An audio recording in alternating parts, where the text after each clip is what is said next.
In 5, 4, 3, 2, 1, what is up, everybody? My name is Ryan. Welcome to the ToastOnRye podcast. Today, I got a special guest, very special guest. It's my main man, my brother, my best friend, Bailey Laird, BTLB. He's also on YouTube too. Is this intro a little awkward for you? Yeah, a little bit. His socials is on the screen if you want to check out his stuff. How you doing, my guy? Shit, my bad. No, you good, bro. I'm good, man. I'm good. Home for a bit and then back up to school. So you know how it is. Yeah, I mean, I think everyone we know is like home from school at this point for Thanksgiving and all that stuff. How was your Thanksgiving, bro? Yeah, with COVID, it's just kind of hard for like holidays to be a thing and for get-togethers to be a thing. So really, it was just, it was a dinner with my mom, nothing. Yeah. Which I'm thankful for it. I was, see what I did there?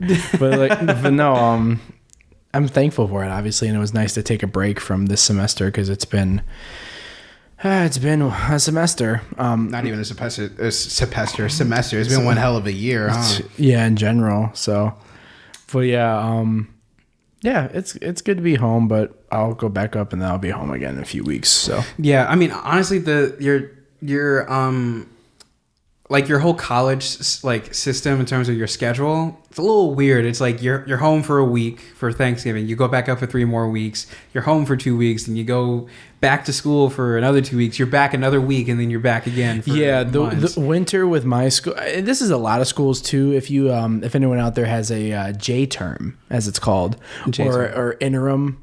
My school calls it interim. Some schools call it J term.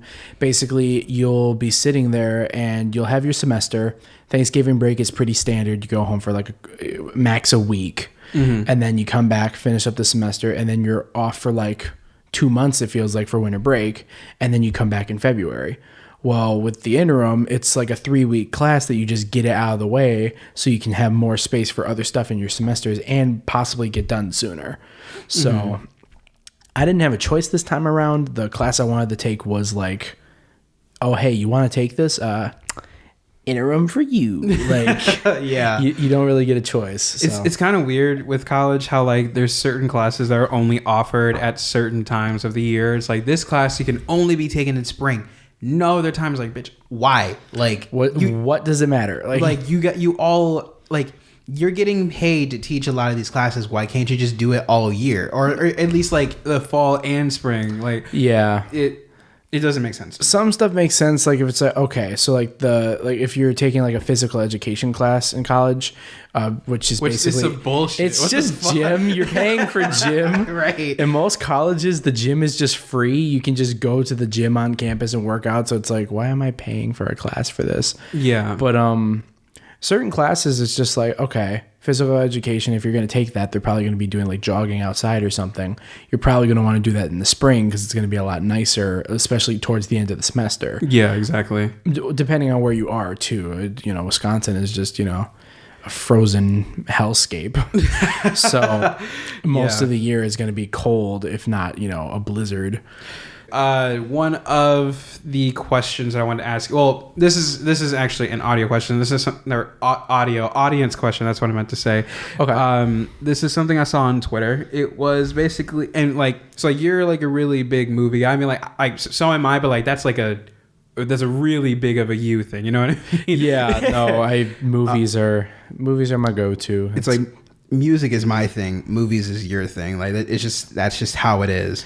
But there was this specific thing on Twitter that I saw where it was like name your unpopular like movie opinion. So it's like most of these movies you have seen.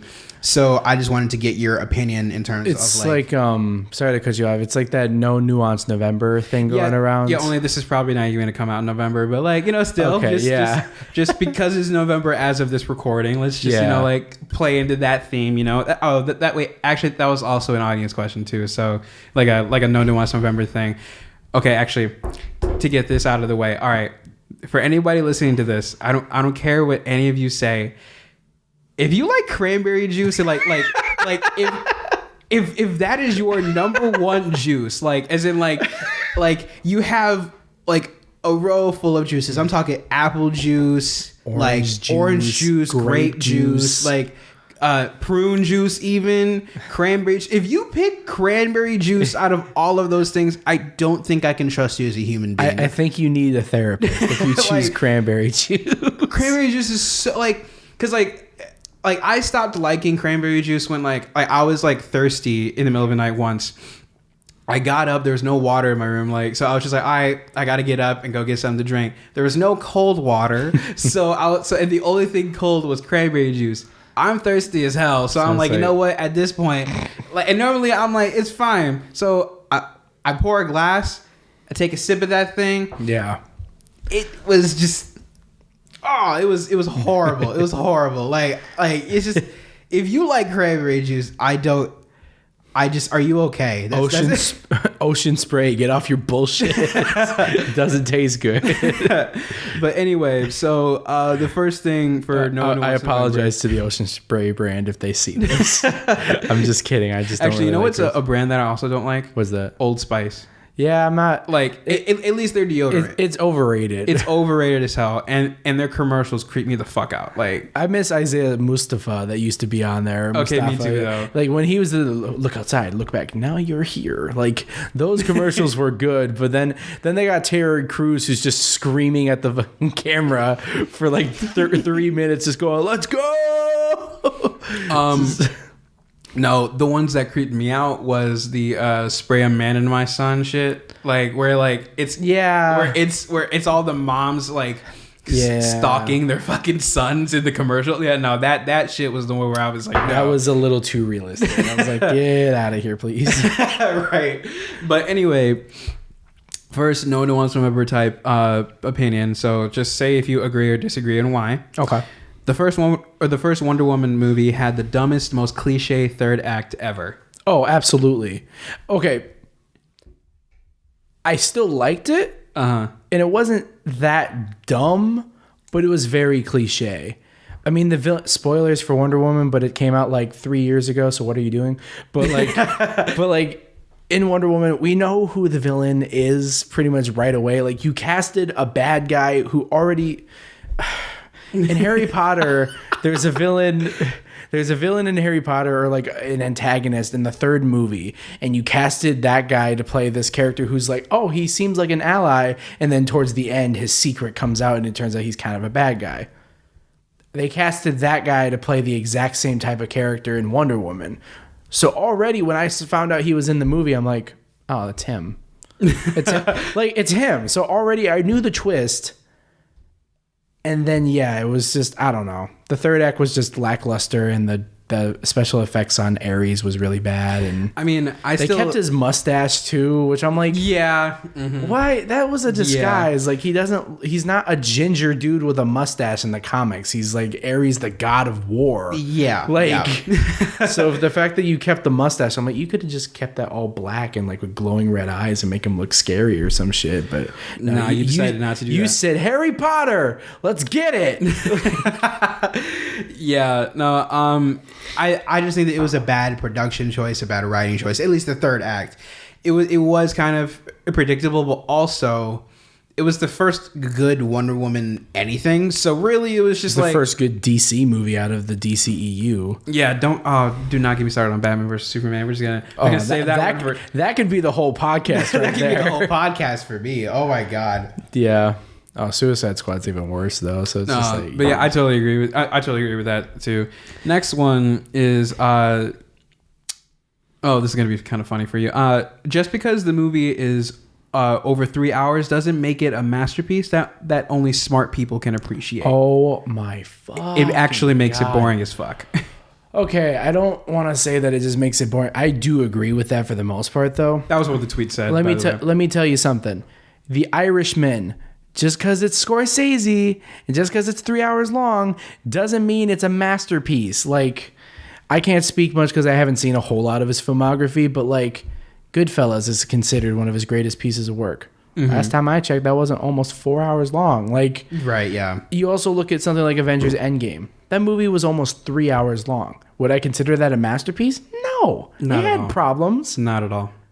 If anything, Infinity War was more of a masterpiece. Oh yeah, like dude, like I will say this to the day I die. Infinity War will always be better than Endgame. They're both great movies, but yeah, but like, look at what Infinity War did. They made the villain the antagonist in a very unique and fresh way. Mm-hmm. Yeah, but besides even just in general, a movie just because it's long doesn't mean it's good. Like people acted like Avatar was the greatest thing to ever come out. For me, it drags on really long. It also didn't make sense for half the movie. Like, yeah, it was like it was a cool concept. Cool, you got to use computer animated us. Shit, I get it. But yeah, technology wise, it was groundbreaking. That's awesome. At the same time, it's like, well, like okay, here's the thing that I also have a problem with the whole Avatar series as a whole.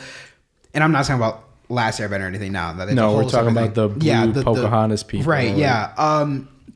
My problem is that he's waiting so long to release them to where it's like he's making like the rest of his series in bulk and then releasing it. It's like, bro, this thing came out a decade ago. Like nobody fucking cares anymore. Like, and even if they do, by the time you actually put them out, depending on how COVID works with the theaters anymore, it's just like, dude, why?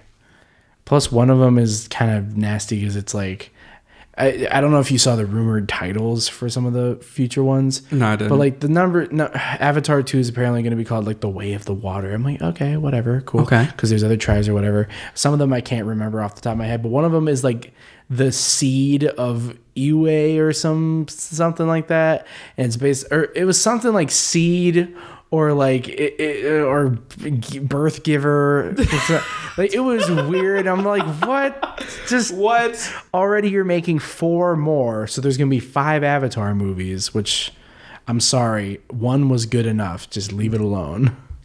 And with the way that they ended the first one, it was like you didn't need more. You really didn't. Look at that iconic ending of him just waking up in his body and now he's one of the Na'vi and he's finally... That's the ending of the story. It's good. It's fine. It's totally fine. I didn't need 4 more of that shit. Yeah. Especially for it to be 10 years later. Or now it's... Well, actually now it's pushed back. So isn't like the second one coming out in 2022 or something like that? Something like that. And then they're going to do it like every other year. So it's going to be like 2022, 2024, 2026, and 2028. I don't need more Avatar movies until I'm 30 years old. I don't. Yeah, I'm good. I like when I first learned about it, I was like, I don't need this. I really don't. So can you like work on other things? Like, I fell asleep in the theater when I first saw it. I was 9, so I saw it in 3D, and that kind of ruined it for me. But I don't think 3D ruined it for me. But it still was like the big reason why it was because like they didn't make the glasses as well at the time, so it's like me breathing alone just fogged up the glasses, so it ruined the fucking those days. It ruined the fucking experience. So like even my dad was like, we're never doing this again. Like, when he took me that 3D is so like certain movies do 3D, right? Certain movies are also like they're not shot in 3D, they're converted, so it's not the same effect. It doesn't look as good. Like all the Marvel movies, they're shot in 3D as well, as to my knowledge anyway. But like that's why like Doctor Strange looked amazing in 3D. See, if it's warranted, then you can do your movie in 3D. But after that, like, oh, I heard something. But like after that, if the movie doesn't have any cool visual stuff, if it doesn't have anything that like would warrant it to be in 3D, then just don't fucking do 3D. The only reason why the 3D exists, or at least if they do both, is to make more money, to get more show times, get more butts and seats. I get it, but it's not. It makes the movie worse if you do that. Well, it depends on the movie too, because not everything needs to be in 3D. Like this didn't actually happen to my knowledge, but like, okay, Little Women, go see it in 3D. Like that's not a summer blockbuster, and it's not an action movie. It's nothing that would really warrant the 3D experience besides just trying to get more money. You know what didn't need to be in 3D? What? Rio. Do you remember it being in 3D?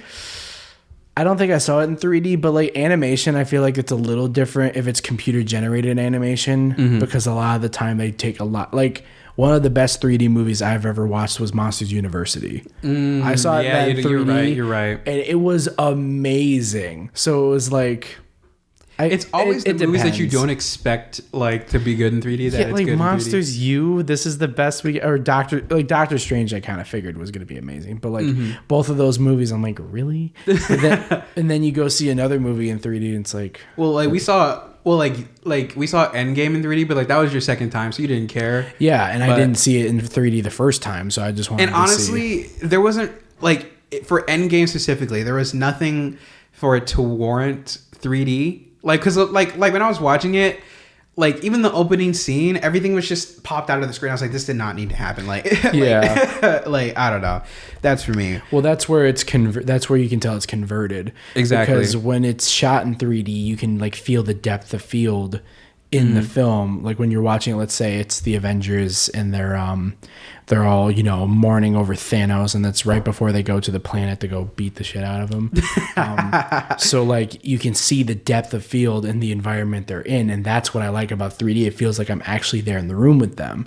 Whereas certain movies, it's just like, oh, hey, we're going to take the movie that's right here and we're going to put it right there. And it's like, it doesn't really, you know, it's not worth the price. Here's something that's going to spark a little bit of anger for you. Not anger, but like Tangled is way better than Frozen. Oh, no, what? Well, it's because like we'll probably get on the topic of Frozen. So that's why I was like, okay, hold up. Because like you didn't like Frozen 2. Yeah, no. Because Frozen 2 was a waste of time. But like, I know people asked for it, but nobody asked for it. Like it didn't. You said, I know people asked for it, but nobody asked for it. Like, okay. Here's the thing with Frozen. It's like, okay, Tangled was amazing. Quite frankly, underrated. Because like I haven't seen it in years. And as soon as you played, what was it? You played the song that was in the credits of the movie when we were in the truck like a couple months ago. Something That I Want. I lost my fucking mind because I haven't heard that in years, and that dug up all my memories of the movie and all the shit that I love about Tangled and why it was so good. Frozen, I don't have that experience because seeing the trailers for it, I was excited. I was like, oh, hey. I actually thought it was going to be shitty. Oh, I didn't. I knew it was going to be good. I didn't realize the fucking fan reception that we were going to get. Because going to see it, I saw it, you know, came out like around Thanksgiving in 2013. Okay, cool, whatever. Watched it. I liked it. It was good. The music was really good. The animation was spot on. It was really cool. It was kind of unique. There wasn't like a prince per se, like there was, and then he turned out to be the antagonist. Like I thought it was cool. It was interesting. And then nobody shut the fuck up about Frozen for the next 5 years. And just everyone's just like, oh my God, it's the greatest Disney movie ever. That's Cap. It's not. It's got the greatest soundtrack ever. That's Cap. Like there are so many movies from Disney that are so much better and have like, hell, even Moana. Even since Frozen, they've made better movies. Yeah. So it's just and then Disney, fucking Disney, bro. They milked Frozen. They really drained that shit. Didn't they make dry. like a short too? Multiple of them. They made multiple shorts. They made a Broadway musical, which isn't the first time Disney did that with one of their movies, but still. Didn't they do that in The Lion King? Lion King's one of the biggest ones, but like Beauty and the Beast, Aladdin, Little Mermaid had one. Like there were a ton. Basically, almost all the Disney Renaissance was on Broadway at one point. But Frozen, bro, like really. I mean, because it was already a musical movie, I understand why they're going to put it on Broadway, especially for like the other ones too. Because like I've seen Little Mermaid on Broadway. Good though, like so you don't think that Frozen Broadway version is bad or is good? No, just leave it alone. Like not okay. This is the thing. Not everything needs to get adapted. Because like that's my problem with Broadway sometimes now. Because it's like I love Broadway. Like Dear Evan Hansen's amazing, Hamilton's amazing without question. Like all these great. But then there's all these adaptation of movies that did not need to be made. Like, I love the Beetlejuice musical, but even I looked at it like, there's a Beetlejuice musical? Like, really? It just didn't make a lot of sense. So it's just like, it's just, I'm not saying that there's no originality, but there's very little anymore. Yeah. It's very little, like, even if something's based on something, it doesn't feel like there's originality very often anymore. So I'm just like, okay, hey, I don't know, maybe we should do what we've been doing in Broadway for years before this and, make something new. like look at Dear Evan Hansen and Hamilton. One's based off historical events, emphasis on based, before anyone in the comments goes like... And it's also hip-hop, and that's like, something unique. Something I'm like, you don't wow. See, yeah. And, you know, it was also in style for Lin-Manuel Miranda after In the Heights. Yeah.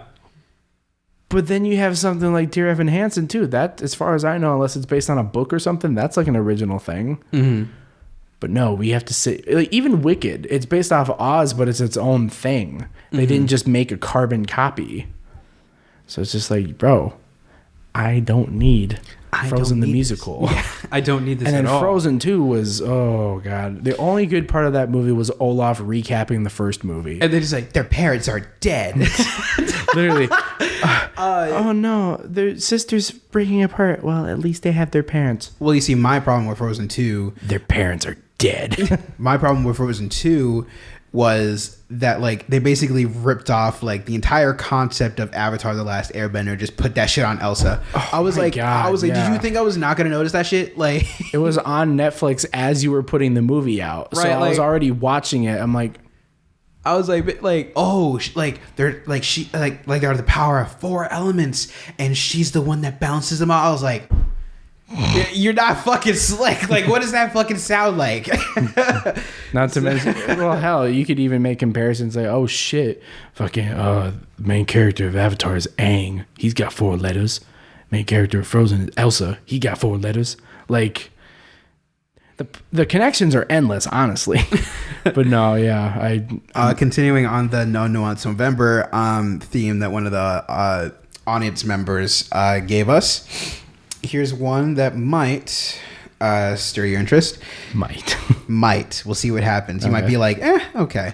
Yeah, I was about to say I go off the handle sometimes. The Hobbit trilogy is just as good as Lord of the Rings. I don't really have much to say on that. I've seen all of the Hobbit trilogy, but only one of the Lord of the Rings movies. I honestly found both of the trilogies to be boring. There's parts that are definitely boring. I saw it as a kid, so obviously, because you even know, I didn't like Hercules shit, but that's because I didn't have the attention span for it as a kid. For some odd reason, like I literally watched the movie. I was like, "This is the most active shit I've seen." Yeah, dude. So I don't know how. So I don't know how that didn't catch my attention. But I mean, even with both The Hobbit and Lord of the Rings, my dad watched all 3 of them. He loves them, and I watched or at least I was in the living room while he was watching it, and I just did not. I didn't vibe with it. Maybe because I don't like medieval or shit like that, fantasy. or just fantasy in general. It's probably because I don't like that in general, or I don't know. Maybe just them as movies. I just found them personally boring. But either way, was not entertained by them. So I don't know. I figured that you would have been like, I mean, I guess, but I don't really agree or disagree with that. But yeah, I've seen it was worth a shot. I've seen all of The Hobbit, and to be honest, I knew some of it was going to be really boring because you're taking one book and spreading it into 3 movies. Mm-hmm. So the second one was very much like, oh hey, we're just walking to get to the 3rd movie, basically. Mm-hmm. So it's just it was kind of boring at times. But with Lord of the Rings and The Hobbit, I found them entertaining. It's just I haven't seen all of it yet, so I can't really speak on, right. I can't say, oh, Hobbit was better just because I've seen all 3 of those. Because I could watch the rest of the Lord of the Rings trilogy and be like, oh my fucking God. So yeah. Until then, I can't really, yeah. Keeping on this theme. Okay, I personally agree with this, but Tom Holland is the best Spider-Man. Oh, no doubt. No question. No question. No question. No question. And this motherfucker don't miss. Nah, he's fucking good. No, okay, side note. Who decided to put Snoop Dogg and Michael Rappaport in the same room? That shit was fucking amazing. Yeah, but we've been quoting that very much for the last 2 months. The last 2 months. For some reason, it just doesn't. It doesn't miss, bro. Nah, he's good. He's fucking good. But anyway, I've had different debates with different people.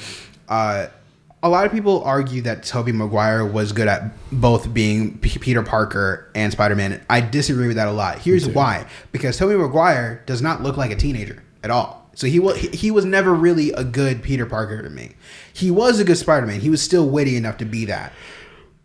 But at the end of the day, Tom Holland can do both. He can be a Peter Parker because he looks like a fucking Peter Parker, and he's a good Spider-Man. He doesn't turn either off when he's playing either version of Peter.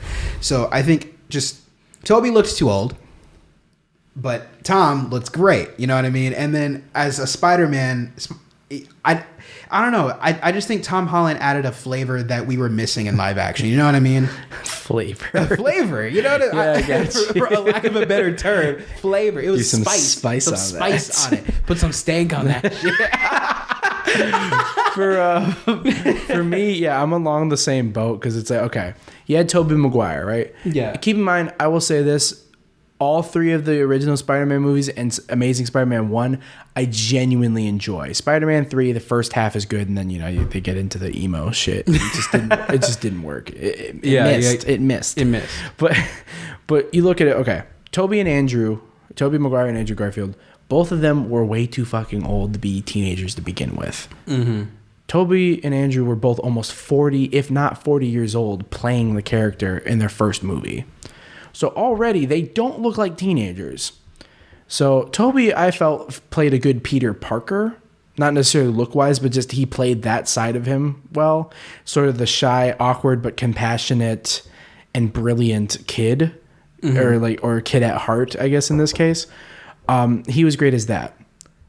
But as Spider-Man, he was corny as shit. Oh my God. I kind of disagree. Like, I feel like he tried his best, and it was kind of like along the lines of what Peter in the comics would have been, because he's witty, but he's also corny. The movies were really corny too, because they already had that campy feel to them, which is fine, and I love it. But like, if you're really gonna argue between the three, you look at Tobey, and it's like, I forgot the exact line, but it's like, "Out am I," is the Green Goblin, and then Spider-Man's like, "It's you who's out, Gobby," out of his mind. I'm like, ooh, that was badass, Toby. Like, I mean, but like, was Spider-Man ever meant to be badass like that? In like somewhat. In that aspect, you know what I mean? He's supposed to be a little more witty, a little. It sounded like with Tobey, and granted, I don't blame the actor. I blame more like probably just the direction. And I'm not shitting on it either, because I loved it and I still love it. Yeah, same. But it's like, okay,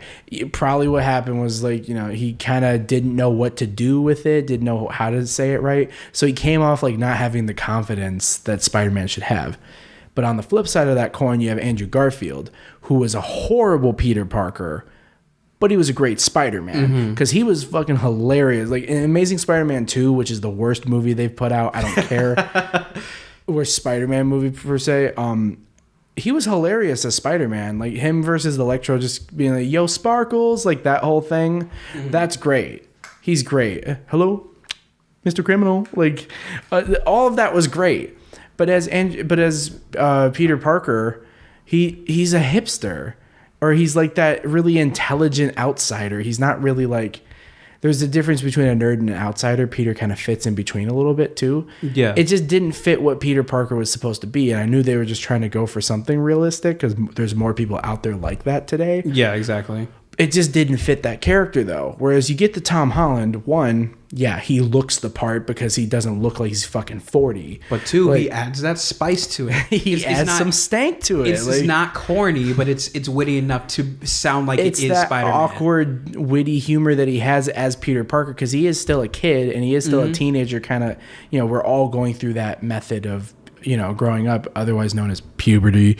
But like, but you didn't have to do that. It cost $0.00 to do that. Basically, it was just like, okay, Toby was not a good Peter, or was not a good Spider-Man, and Andrew was not a good Peter. Tom Holland fits the role good for them. And there's arguments from everybody who's just like, oh, he's just Iron Man's little protege. He's just his little fanboy. No, yes, they rely on that a lot in the movies, but what else are you going to do when you're introducing him in that point in time? Especially since it's so late in the timeline. Exactly, and they couldn't control that because of rights, but it's like now that they have him, he's young. He's going to become his own person, but he's young. Yeah, even that, it's like... These rights can be stripped at any time, so they gotta just get cranking on these. Yeah, Sony could be like, "I'm good," and rip them back out. Right, exactly. So it's like they gotta do what they gotta do to make it work. They already did once. They said after this movie we're done, and then everyone lost their fucking minds. So then Sony was like, "Wait, we're losing so much money, aren't we?" And then, well, yeah, because Marvel knows what they're doing, and then so it's just okay. Yeah. Honestly, though, I think in Toby's defense, I think another reason why Tom Holland was so much better was because the writing for Tom was way better. Well, yeah, because I'm not shitting on the original trilogy. But it is kind of campy by nature too, so it's like you're expecting it to be a little like. But like in terms of like, I think rewatchability. Like personally, I've not seen the original trilogy in at least 6 years, because once Homecoming and more Far From Home than Homecoming, but once both of those movies came out, it was like, no, this is the Spider-Man that I've been missing. I kind of replayed those movies a little more than any other Spider-Man movie. And honestly, my favorite Spider-Man isn't even Tom Holland. My favorite there's two Spider-Mans that I think are my favorite versions of Spider-Man, and they're not even in live action format. They're both animated. One's a video game and one's a TV show. Well, I mean, that's animated, but yeah. Like Spectacular Spider-Man is my perfect rendition of Spider-Man. And I've been watching it with you, dude. I agree. It's amazing, no pun intended. But honestly, it's great. It's really, really good. And then the other version I would say is my favorite would be the PS4 and 5 versions of Peter Parker through Insomniac games. And honestly, if you were going to do an older version of Peter, which I feel like Andrew Garfield would have fit that better, if you were going to do an older version of Peter, the Spider-Man PS4 game was perfect for that. Exactly. He's 8 years in. You also introduced Miles, which he didn't even have to become like a Spider-Man right away either, but it worked for what they were planning out and what they were trying to do. And all of us are tired of the origin. We already know Spider-Man's origin. We know Uncle Ben gets fucking capped right in the beginning. And we don't need to see it again, all right? Yeah, so it's just like... Plus, you focused on villains like Kingpin, who doesn't get enough love. So it's just like, there you go. So, yeah. But to answer that, yeah, I definitely agree with Tom Holland being the best Spider-Man. We also went off on a tangent there. No, it's fine. This is kind of like how our conversations go without recording it. So like pretty much, yeah. We'll be on one thing and then it's like, oh hey, yeah, we were talking about this. But anyway, so here's another no nuance thing. I'll probably just keep this going until like something else comes up. But here's like my last one from the Twitter one, or at least from this list anyway. So this guy said Solo is actually decent. Rogue One is incredible.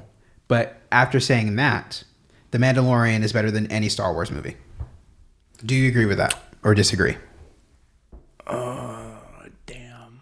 That's okay. I haven't seen any of them, so I can't say anything. Or okay, I've seen Force Awakens. Force Awakens and Last Jedi. Yeah, and Last Jedi, which I understand why everyone fucking hates that shit, but but oh, damn. Bro, it's hot, isn't it? That's some hot. That's a hot take. That's a hot take, isn't it? Okay. So it said Solo was decent. Rogue One was incredible. Yeah. But Mandalorian is better than anything from the Star Wars universe thus far. Yes. That's what he was saying. Okay. Solo was decent. It was just unnecessary. It was one of those movies where it was like, cool, it was made, but does it really need to be because it's the origin of Han Solo. But it had really good parts. Like, people shit on him, but Alden Ehrenreich as young Han Solo was awesome. And Donald Glover as Lando Calrissian was amazing. He was great. So that movie was good and it had a really good cast. It just was unnecessary. So it wasn't that it was bad, but yeah, it was good. I enjoyed it. Rogue One, again, it was unnecessary. Because if you didn't know the plot, it's basically how the rebels in the original series of Star Wars got the plans for the Death Star so they could blow it up. Okay. And literally the ending of Rogue One is the beginning of episode 4. Oh, okay. That makes sense. So that's where it's a prequel to episode 4. Okay. Because pretty much how the timeline went, it was like episodes 1 through 3. The Clone Wars takes place in between 2 and 3. Rebels takes place in between 3 and 4. And then they have Solo and Rogue One take place in that time too. And then you have 4, 5, 6. The Mandalorian takes place after 6 at one point. And then you have, you have 7, 8, 9. And then, yeah. And there's like miscellaneous shows and tie-ins and a bunch of shit. Mandalorian is amazing. but I don't want to say it's better than the rest of the series. Because Really? Empire Strikes Back is like fantastic. Wasn't it up for an Oscar too? They're usually up for like best original score at least. Okay. Or like costume design. Because I could have swore that it was nominated for Best Picture that year. Multiple ones. I don't know if that was up for Best Picture. I could be wrong. It would make sense though, because Empire Strikes Back is fantastic, and arguably is my favorite movie out of the series. Okay. I actually really enjoyed Force Awakens. A lot of people hate I did too, and like that was like my first Star Wars experience. So. A lot of people hate the sequel trilogy, and I understand why, especially for 7 or for 8 and 9. But 7 I thought was good. I can kind of agree with his post, but not all the way. I agree that Mandalorian has done way better than a lot of the movies have, because it's genuinely good. It's a smaller cast and more focused story. But I don't know. I know we plan to get you to watch all of them for first time or whatever. Oh, side note for those of you that I haven't told this. So if you're watching this on the channel right now, a small web series that I have planned is I'm going to do this thing called First Time, where there's so many like films that I've never seen. So I've never seen shit like Star Wars. Never seen like Jaws. I've never seen Jaws. I've never seen Dirty Dancing. So it's like a lot of iconic films that you're not missing much. But a lot of iconic films that everyone mentions or like references towards I've never seen. So I haven't seen White Chicks either. You've never seen White Chicks? I've just seen scenes. I've never seen the full film. That's usually usually in the same boat too. So I've seen a lot of stuff, but I haven't seen like some things that are considered like the greatest of all time. And like White Chicks is nowhere near that, but like no doubt, like, no it's, doubt. It's such like a staple in pop culture. So the whole thing is like it's just me capturing either myself or someone that I'm with watching this thing for the first time. That's why it's called First Time. So like that's something that's something I have planned for the channel. But I know Star Wars is on that list for sure. Oh, Star Wars is for sure on that list. Because you've only seen 7 and 8. Yes, 7 and 8. Yeah. And I wasn't even that big of a Star Wars fan. I was like, this movie is bullshit. But I feel like you'll have more of an appreciation once you watch the rest of them. Right, yeah. Or just at least understand, because there could be the very real possibility that you just don't like any of them. And I would honestly probably appreciate it more once I see the whole thing. But like as just a movie watcher, I was just like, this was bullshit. What the fuck was that movie? Yeah. 7 was a little better because it's like a lot of people, that was their first experience for Star Wars, because it was 30 years after the original series, and like it's like, oh shit, we're going back to form, because everyone, well not everyone, but most people hated the prequels. So it was like, so it's like, oh my god, like my dad freaked out about the Star Wars trailer like I freak out about a new Marvel movie. It was like, oh my god, like I can't wait. So that's why it's like a lot of people first jumped in around that time, which was just smart on Disney's business side, but just especially since they bought Lucasfilm, so it's like, you know, Disney owns everything now. Jesus Christ. Oh my god. Like Epic Rap Battle said this the best: with 3 circles, they dominate the planet. But or at least the U.S., because I think they own at least like 60% of entertainment in the U.S. They own 60% of Hulu. They own 20th Century. Well, it's not Fox anymore because they own them. That's right. Yeah. So it's just 20th Century Studios now. Yeah. They own Lucasfilm. They own Marvel Studios. They own ESPN for some fucking reason. ESPN. They own ABC. They own National Geographic for some reason. They own Pixar. They own the Muppets. They own like oh my god, let's just stop. This is hurting me. Like, they own so many fucking things for no reason. I think if they were to buy one more thing, it's illegal because it's considered a monopoly if they buy one more thing, which is so fucking weird. But also, can you buy Spider-Man back? Because I really don't. Please buy Spider-Man back. You have so much fucking money, and you'd make so much back if you just buy Spider-Man. That's all I'm asking you to do. Especially because you know how to make a good Spider-Man movie. I know Sony has a hand in it, but not... Nah. You can tell that's Kevin Feige. They literally just slap their name on it for the money. It's like, they just get all the distribution rights, but Marvel is like kind of in control. I'm like, bro, that's what I'm talking about. Like, yeah. Here's some more rapid fire ones. Tarantino is one of the best, if not absolute best director working right now. Absolutely. One of the best, not the best. Okay, one of. I was gonna say, I was like, he has had better work that wasn't necessarily like at this year, but like no, he's definitely one of the best with only 9 movies and a majority of them being considered the most iconic films of all time. Yeah. Like Kill Bill and Django Unchained. Watch those and then you'll understand. And then you're like, Endgame was the best movie of 2019. Nope. Yeah, I totally agree with that.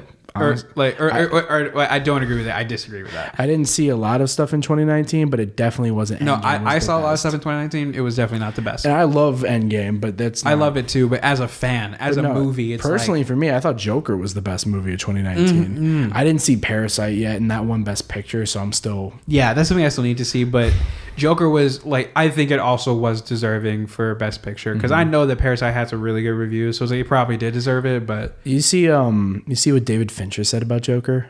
No, what did he say? So David Fincher, if nobody listening knows who that is, that's very big time director. He made Fight Club and Seven. Okay. He made what the fuck? He actually did the Justin Timberlake Suit and Tie music video. He did. He started. That was a cool ass fucking music video. I didn't know he started out doing music videos. Oh, okay. So he kind of he still does it from time to time, but he's mainly a film guy. Yeah. Or he directs he directed a ton of the episodes of Mindhunter on Netflix. Oh, really? So yeah, he's well versed in stuff.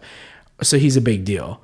And he was like, Joker is like a betrayal of the mentally ill or some shit. Like he shit all over. I'm like, I disagree with that. I disagree too. I think it actually. Did you watch the movie? I think it actually highlights a lot of mental illness. Yeah, and like they never said this was realistic either. I was about to say like it was more of a case study in terms of like what makes Joker the Joker rather than study. Or a case study. What the fuck? Like a character study of what makes Joker the Joker. So don't mind me pouring some more. No. I almost said it. Don't mind me pouring some labelless soda. Yes, because nothing tastes better than not getting sued, right?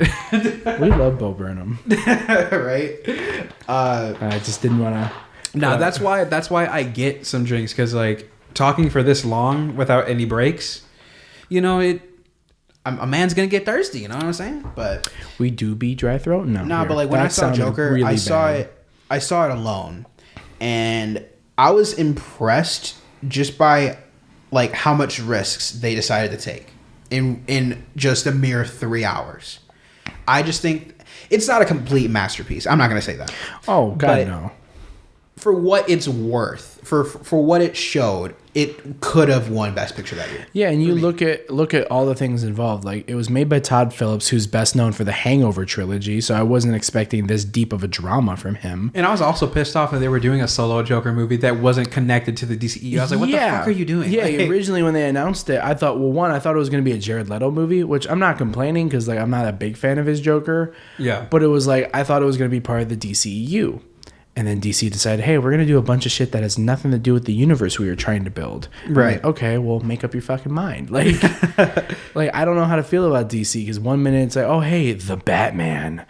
Is it part of the DCU? No. Like, okay, then why are you making it? Because Batman. I'm like, but with Joker, it was like, okay, you made it as realistic as you could. It's still a movie, so like, I think that's pretty well spoken.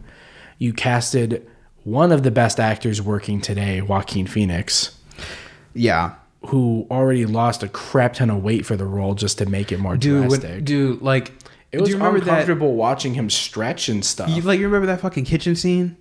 Oh my, it was kind of hard to watch. I was like, with the fridge? Yeah, I was like, how do you do that? Like, in a healthy way. Like, how do you do that? You eat very little. Drink a lot of water, but you eat very little. Yeah. God. This is a little off. I love doing that. The Gatsby shot. Just fucking. No, it's my favorite fucking Gatsby. Well, actually, I don't think that's from the Gatsby. But this is Leonardo DiCaprio's like frame. The little like frame where he's holding the glass and he's like. That's from Django Unchained.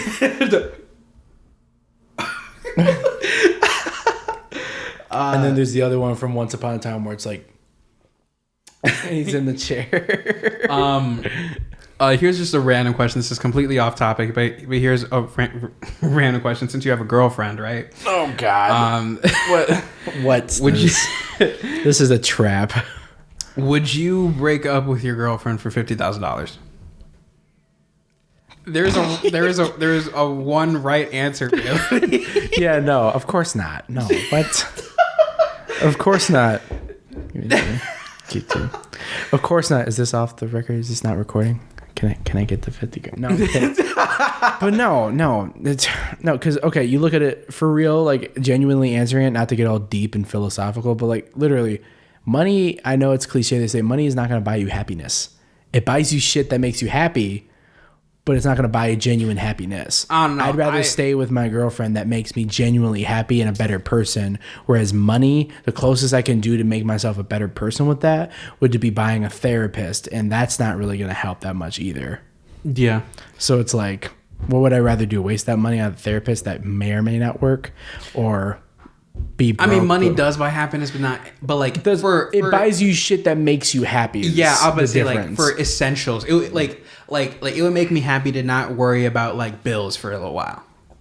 There we go. But like, or I can take you or my girlfriend, or I can go on trips. I can buy things that I really like that will help me either A, make more money, or B, make more content in the future too. Like, you could afford half of this crap in one go without any worry. Right. Yeah. Not that this is crap, by the way. I was about to say these microphones are expensive. So, but yeah, you get what I'm saying. So yeah, for sure. No, just in case she's watching. No, I don't want the money over you. just to clarify, I'm gonna hear no end of shit for this. I hope you know. Like, I just wanted to hear your reaction. Which is like, would you bring up the girlfriend for $50K?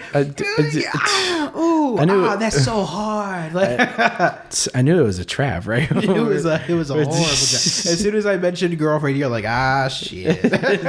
What's this? All right, so moving on to something else. So like we both love animation, right? Yes, sir. We love Pixar, we love Nickelodeon cartoons. Yes, sir. We love some Disney cartoons, not all of them. Some were a little questionable, but we also love Cartoon Network. A lot of great shows. Okay, well, here's what pissed me off about Cartoon Network though. For a time, I don't know what the fuck was going through their heads at the time, but they decided to do live action shit when they're called Cartoon Network. Dude, what would happen I was like, bitch, you're Cartoon Network. I don't give a fuck about Destroy, Build, Destroy. I want to see some cartoon shit. In your name, Cartoon Network. It is literally, it's illuminated on your fucking building. Cartoon Network. How the fuck are you going to do live action shit? Hotels now. Like, come on. Literally the only reason why they were doing it was to compete with fucking Nickelodeon and Disney. Yeah, for sure. But anyway, I'm gonna do a would you rather with you, but for cartoon shows from each studio. I see you. So, all right. It's whatever came out of Cartoon Network is probably going to be my answer, to be honest. I was a CN kid, hardcore. I don't know. We'll still kind of am, but like I watched a lot of fucking TV, so this is going to be hard for me. Mine was mainly CN and Nickelodeon over Disney, but like straight up. But it depended on what it was though, because every year there was something better on each network. That's true. And there's like, depending on your lineup during whatever time of the year, there would be channels I would watch way more, and then once the new lineups showed up, I was like, oh shit, I'm gonna slide over some here. Some of these are gonna be hard, so that's fair. Okay. Here we go. Okay. Our first matchup. If you could keep one, which one would it be? Dexter's Lab or Jimmy Neutron? Dexter's Lab. Really? Oh, I thought you were gonna say Jimmy. Why? I grew up more with Dexter's Lab, to be honest. I watched that a lot more. I love Jimmy Neutron, but a lot of it, it was like, okay. I was going to pick Dexter's Laboratory too, but my reason was because Dexter's Laboratory still holds up as a show. Jimmy Neutron, it's like hit or miss. Yeah, it's like there were some episodes where I was like, the movie was better. I don't know why they made this a show. Plus, Dexter's Laboratory may have gone down in quality over the years, but at least it didn't spawn off Planet Sheen.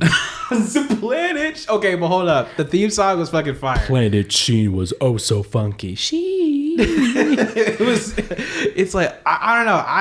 I felt a vibe. With the theme song. I got a vibe. No, yeah. Well, you can like a theme song and not like the show. That's how I feel about What's New Scooby Doo. I didn't like the show, but the fucking theme song is like What's New Scooby Doo. I'm still fucking surprised you didn't like What's New Scooby Doo. There's better Scooby Doos out there. I mean, you're right, but I still liked it. Yeah. Anyway, Teen Titans, the original. We're not talking about fucking Go. Yeah, don't even bring that up in my presence. This is not even on the fucking list. But Teen Titans or Avatar: The Last Airbender. Damn, boy! Wow. Oh man, Jesus. This is not like it's hard, but I already know what I'm gonna pick. But I want to hear you first. Yeah, I do too. God damn it. What are you gonna pick? I don't want to because I really like Teen Titans, but it's Avatar's staying, bro. Avatar's just one of the best shows. It doesn't miss, bro. Dude, Avatar still holds up to this day. Teen Titans does too, but Avatar is like not arguably, it's honestly a better show. Mm-hmm. Teen Titans has its moments where I'm like, okay, this is kind of whatever. Because even with me growing up, like towards the later end of that series, it's like, okay, this used to be a little better. Mm-hmm. Not shitting on the show because I love it, but it's just Avatar. It's like besides like 1 or 2 episodes, the entire series is fantastic. Mm-hmm. Yeah. Now, if we're talking about what happened after those shows, Avatar would still hold up because it's like I haven't seen Korra, but like Korra's fucking good. Yeah, whereas the sequel to Teen Titans is very obviously not good. And here's the thing: I used to hate Korra too because I thought that the ending to season 2 was the end of the show. But then like my coworker at the time, he was like, "Oh no, they made like 2 more seasons after that." I was like, "Are you serious?"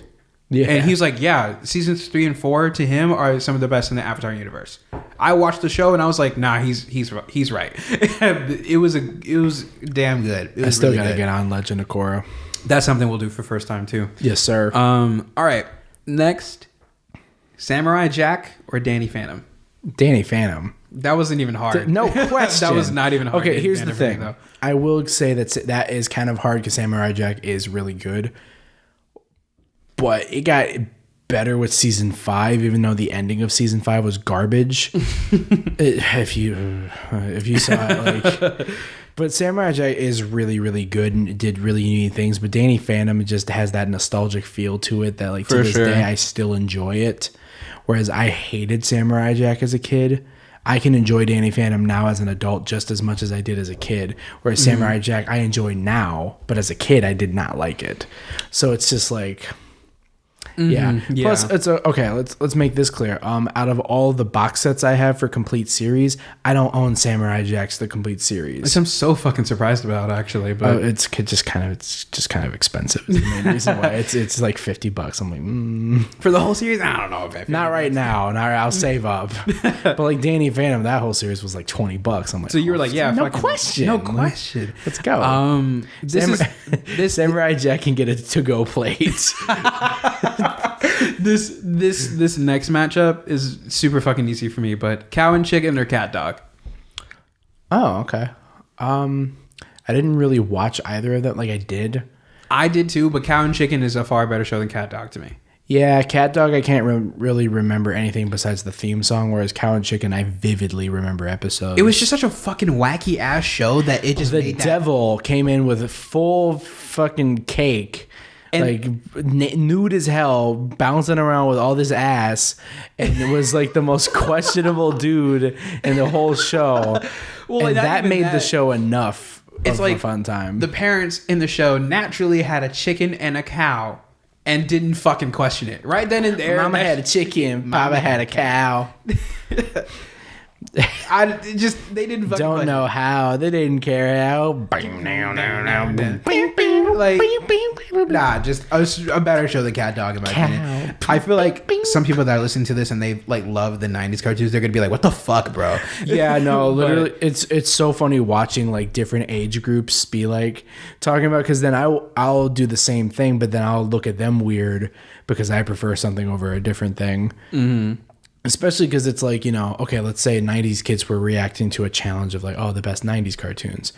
I grew up with a lot of 90s cartoons because I was born right after the 90s, so a lot of them still were doing reruns when I was old enough to remember. Right, yeah, me too.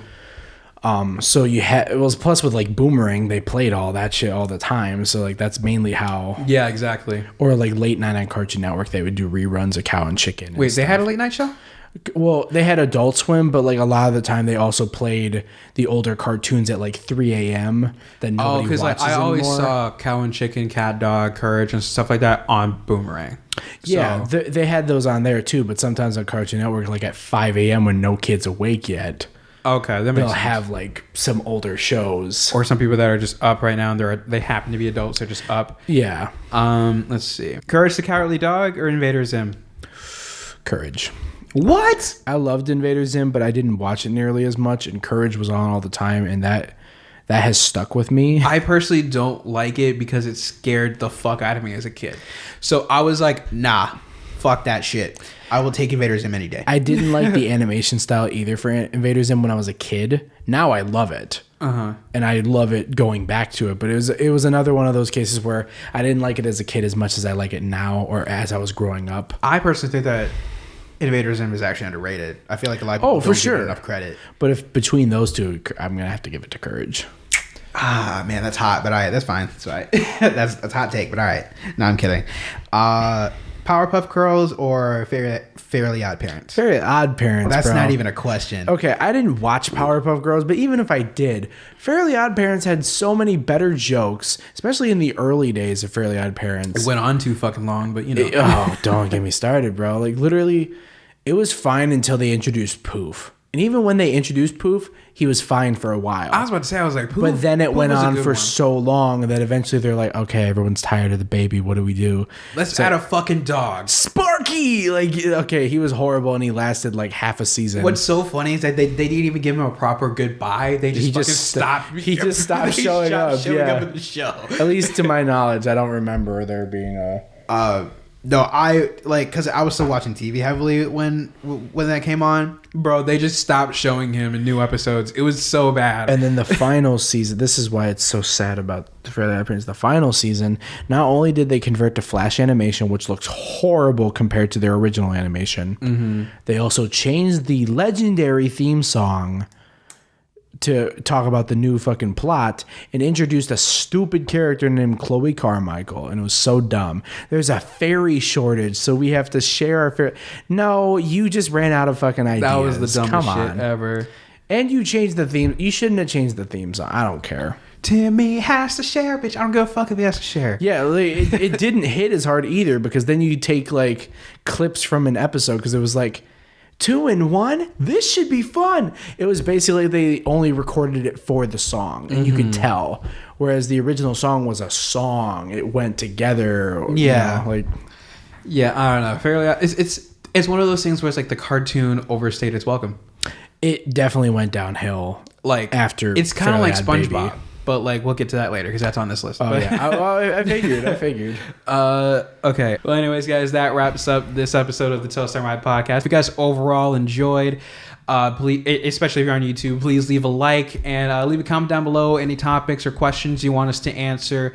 If you're listening on Spotify, Apple Podcasts, go ahead and give me a follow or subscribe on there. Leave a nice review, all that stuff. It's really good. Please do that.